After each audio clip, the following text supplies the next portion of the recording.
All right, welcome to Ask the Mayor. We have a special guest. Superintendent Unger has agreed to be with us and answer some of the questions that got sent in.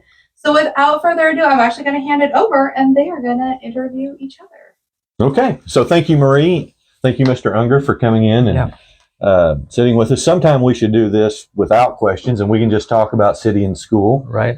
I tell everybody that we are like an arranged marriage. You didn't choose me and I didn't choose Correct. you, but what's good for one is good for the other typically, and vice versa. So we'll get started. The first question was for me, and it was I don't know who sent this in, but a very nice thought out question.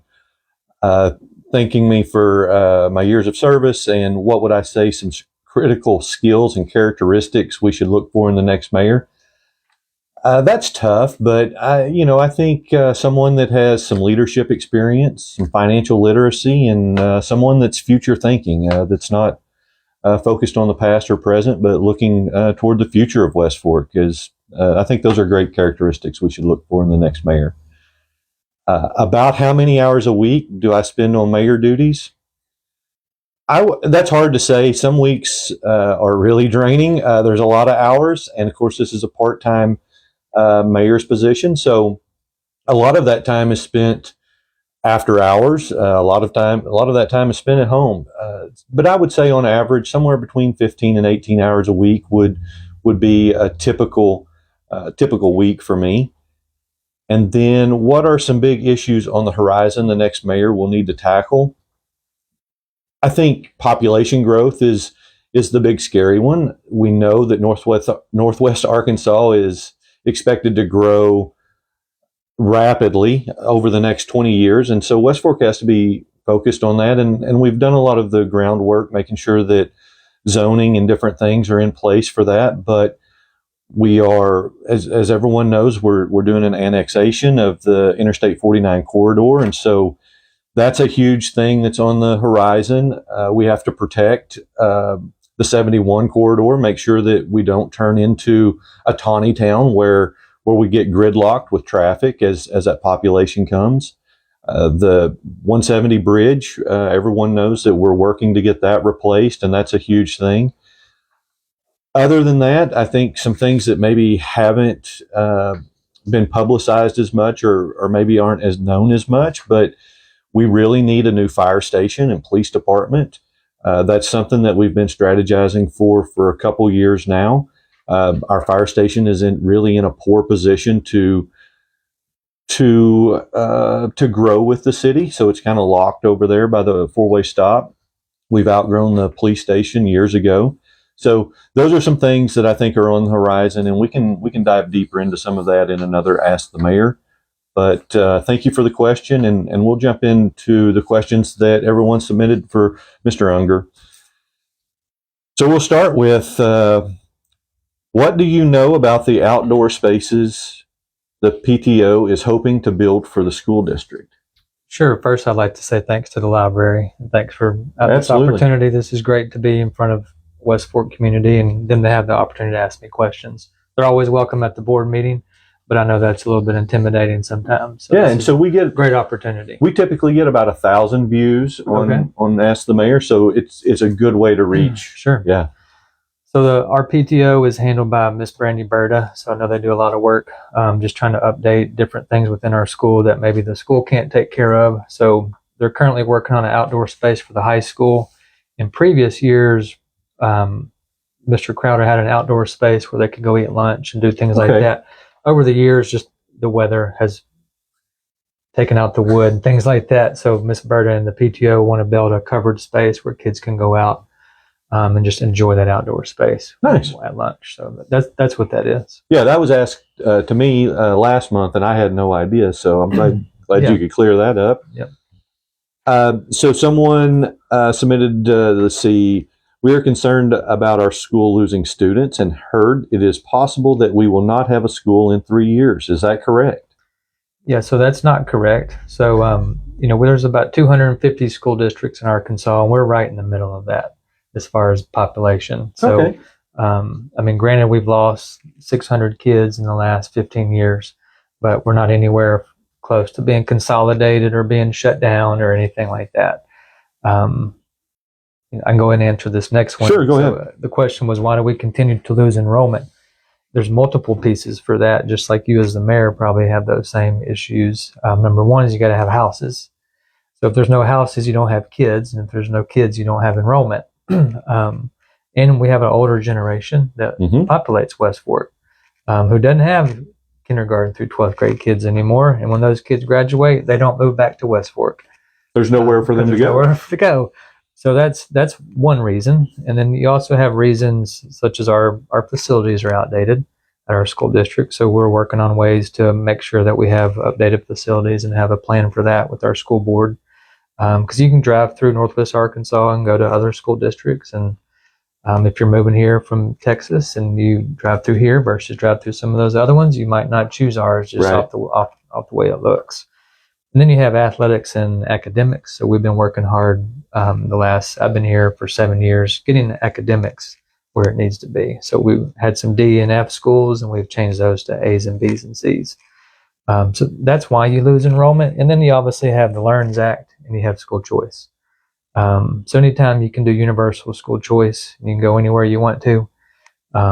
We have some of the best public schools in the country in Northwest Arkansas, so they can choose any school they want. And you can get to Fayetteville or Springdale in 20 minutes from anywhere in this area. So you're fighting all those battles too. You've got competition all the time in many areas. And so that's why we continue to lose enrollment. At some point, there's going to be some type of settle where this is our number. And then we can do some things to help increase that number back up. But the days of having 1,000, unless our city grows significantly, are probably over. I agree with that. And you and I had a conversation a year ago or so, and I told you at that point, I was telling people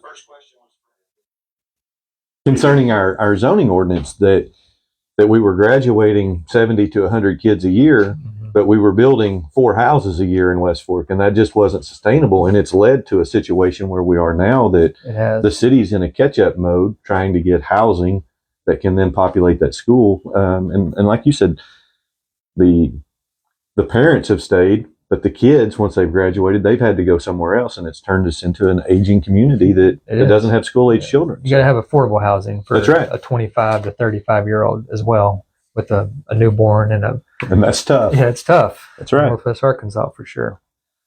All right. So another question, kind of concerning in the same line of topics, with West Fork and Greenland experiencing declining enrollment and having to take measures to tighten the budget, it seems it would be a good time to consider consolidating into one South Washington school district, Washington County School District. Perhaps leave both elementary schools open and use West Fork Middle School and Greenland High School. Yeah, there hasn't been any talk of that at our level or the school board levels.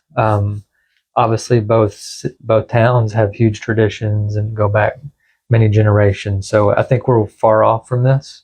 I wouldn't want to speak this into existence during this meeting, but it could happen one day. I mean, you don't know what's going to happen, but I think both of our communities are going to grow. This is where the growth is going to happen in the next 10 or 15 years, and so there would be no reason to consolidate. And you're really not saving any money by consolidating, because you're still have to bus kids. You have to have these buildings and those buildings. And you have to have admin everywhere and teachers everywhere. And you lose a huge rival, and it's just a huge part of the communities. Without the school in West Fork, what's West Fork have? We're the largest employer in West Fork. That's exactly right. And then you got Harps. And so I don't think our community, our board would ever be in favor of doing anything like that. Okay. I think we can. I think you kind of answered due diligence steps to determine that. I think we can. Yeah. You said the school board's probably not willing to consider that at this point. Yeah, there was a question up here about ways. Oh, did I miss one? That the community members could help turn around. Oh yeah. Our losing students. I mean, honestly, it's come to school at West Fork. We have 900 possible students that live in our district. Okay, and we're at 660. But of those 660, 50 to 100 are school choice, not from our district. So now you're down to 500 kids. Where are the 400 kids at? So 100 plus are homeschool, and then the other ones are school choice. Whether that's Fayetteville, Springdale, Farmington, Prairie Grove, Don Tyson, wherever they go, or private school. So the ways the community can do it is believe in the public school that's in their community. Yeah. That's step one. Okay. Yeah. All right. Is it true Skills USA program has been cut? Despite sending a student to nationals this year, what programs are left to support students on a non-college track? Sure. So we cut the construction program, but we didn't cut Skills USA. So we have a teacher that's the sponsor there, and a couple of parents have reached out to help with that program as well. We have sent kids to nationals the last 2 years, so very proud of them. They've won some competitions in the state, Skills USA. So those programs aren't under any type of threat of being cut. We still have FFA. Obviously, we still have band, athletics, all this. We have the same programs we had today as we had 8 years ago when I got here. And we added esports about 3 years ago. And those guys made it to I believe the Sweet 16 of the esports tournament this past year. So, okay. Let's see. Why has enrollment declined so much? What is the plan to attract students? We could go there. What's the plan to attract students and families to enroll here? Sure. So right now we're working on a large master facility plan. So we did a small private donation to upgrade to the Tiger Dome. So just to make it look and feel right. So it hadn't been touched in a long time. So we gave it some love and updated it. Our next plan, we've got a TAP grant to provide a raised 6-foot sidewalk that goes from the activity center, which is on the north side, all the way to my office. So it'll be a pedestrian trail all the way through the main part of our campus. Currently, we're meeting with architects. We're going to have an opportunity to extend our bonds in March, if that's what the voters would like to do, and have an opportunity for around $8 million of bond money. So in the plan to get there, we're trying to figure out what's project 1, 2, and 3, and 4. We have some projects that we're looking at. When you drive down and you turn off the interstate, the first thing you see is the West Fork Middle School atrium. Unfortunately, that's not the West Fork Middle School entrance. And so how can we make that where welcoming? That's the West Fork School District.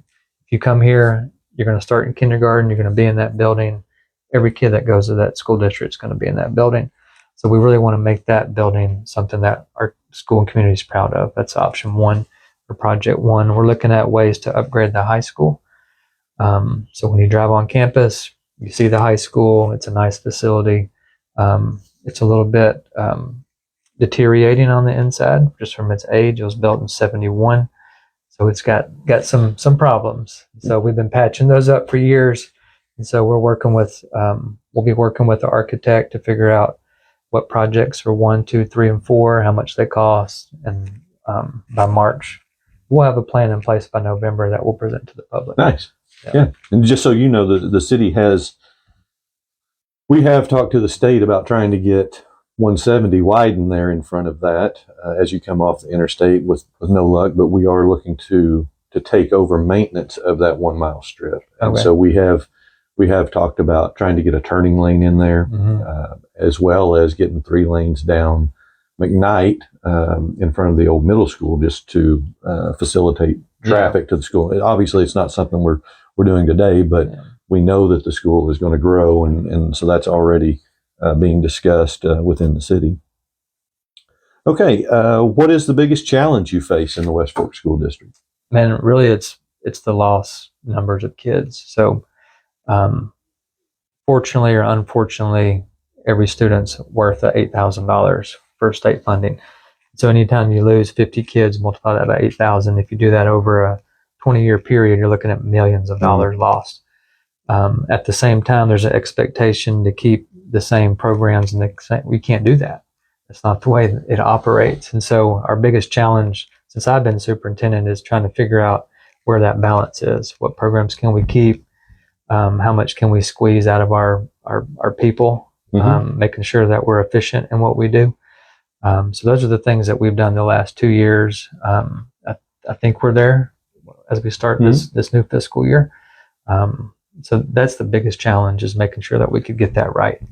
Otherwise, each year you're going deficit spending, can't take care of your buildings, you can't take care of your programs. So now what do you have left? You're just hanging on by a thread, hoping that you can have some success. And I don't operate like that. And I don't think our school district wants to operate like that. Yeah. Let's see. You already answered how many students live in the district, and kind of why they're choosing school choice. I mean, they have options. Yeah, it's universal school choice in Arkansas. So, like I said, we have about 900 that live here, 100 plus homeschool. You also have the education accounts now, the education freedom accounts. So that adds to the loss of kids. So kids can go apply for $7,000 of funding to go be a homeschool kid. So that's something else that you fight. So we've got school choice, we've got homeschool, you've got private schools that can now take some of our funding. The question why, I mean, that's a personal choice. Yeah. I'm not against school choice. That's up to you and your family. But one thing they ask is how the community can help it is you got to believe in your community and believe in your homeschool, and put your time and your energy into making it better, not running away from the problem. That's how you have a really good small school district. Yeah. So. Okay. So the next question, how will West Fork challenge high-performing students and ensure they are prepared for college and advanced courses? And how does West Fork's ability to do this compare to other schools in Northwest Arkansas?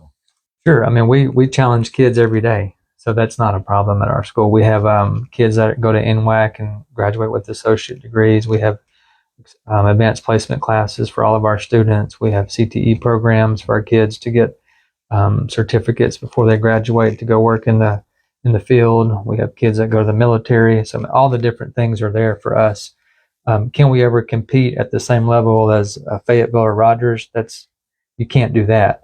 But we have the programs that can get kids to, if they want to go to college, if they want to go to some type of technical school, all those are there. As far as our high school letter grade, 2 years ago we were at A, and then this past year we bumped down to a high C. That's going to change every year because we have a small number of kids. But our kids are getting the things that they need at a high level.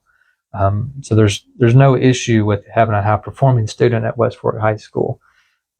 As far as the ability to compare to other schools, we obviously compare and compete with Greenland and Prairie Grove and Farmington and Elkins.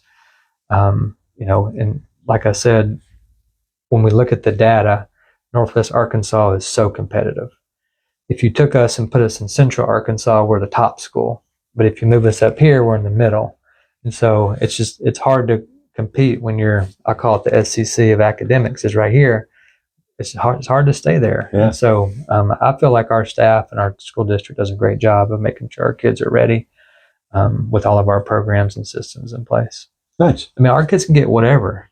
I mean, there's online options, there's course choice options, there's concurrent options, college options. I mean, they can get whatever they want. Okay. Let's see. The school board agenda since April show 15 to 20 resignations. Why are so many people leaving? What is your plan to attract and retain high-quality teachers and staff? Sure. So we needed to lose some people. So we were way overstaffed. When I got here 2.5 years ago, we had about 83 staff members. We need to be around 60 to 65. Right now we're at 65. And so we're where we want to be. We only hired back 8 of these people. So we tried to make that change through attrition. So we don't have to let people go or non-renew. So we haven't let anybody go. We haven't non-renewed anybody within our school district the last 3 or 4 years. So, and then some things you can't change. If a young teacher wants to go work at Fayetteville and make $72,000 versus making $55,000 here, I mean, we can't.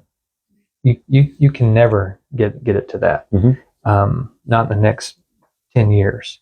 And so some of the things that we have done with our salary schedules, we've given them some different retention bonuses and some advanced degree bonuses and things like that.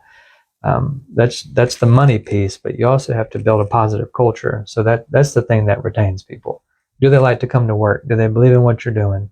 So those are the things that our principals, myself, and Ms. Ward, our assistant superintendent, those are things that we work on to make sure that people stay there. Yeah.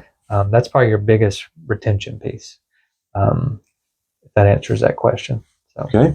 I'm not really worried about the people leaving.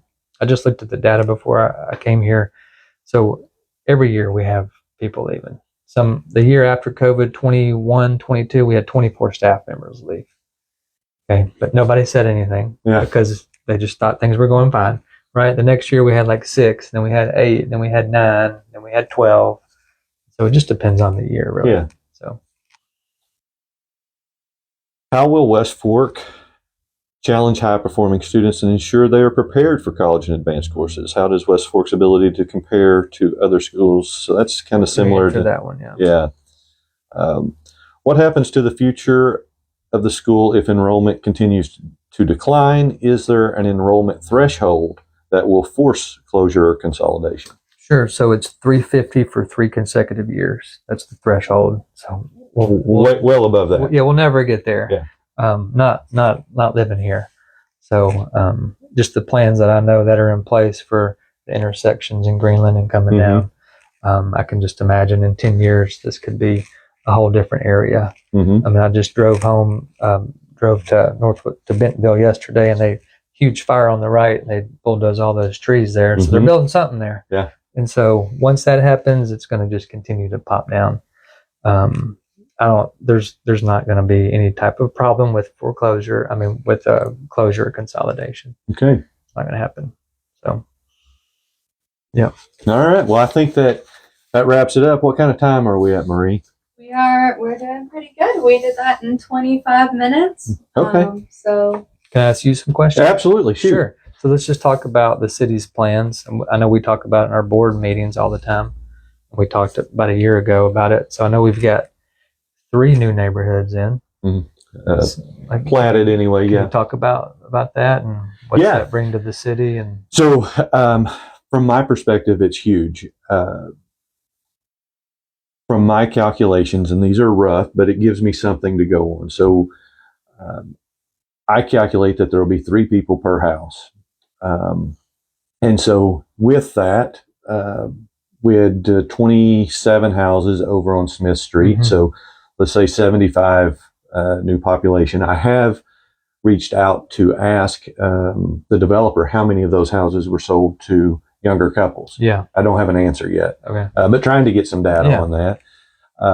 But for us, so we look at it, what is that going to do for our sewer system?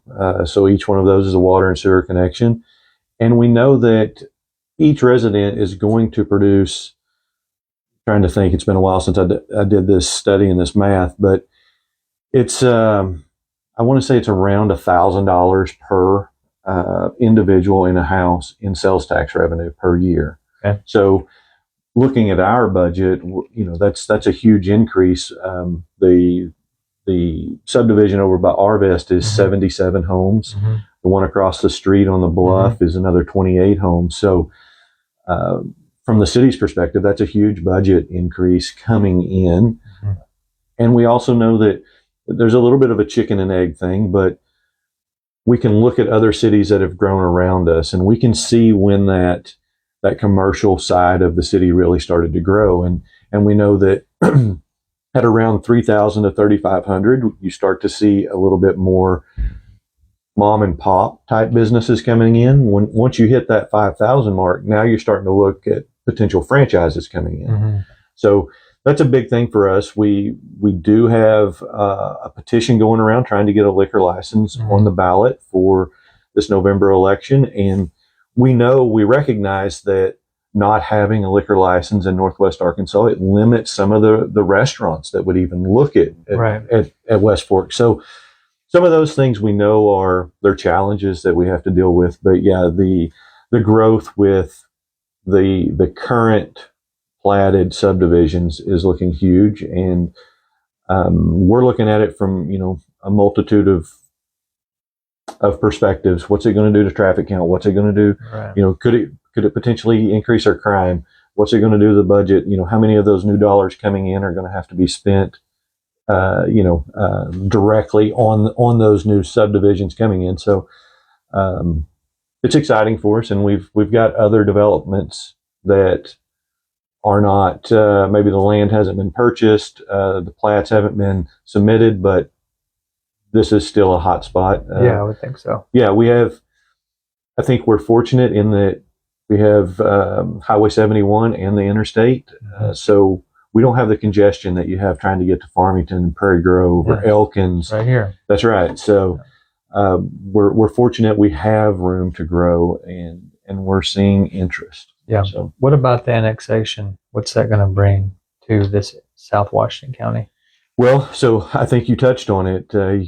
They're building a new truck stop in Greenland. They're opening up some of that median off the side of the interstate so that that's more visible. Okay. But we've seen Greenland has had some industrial growth up the side of Interstate 49, and I think that continues coming south.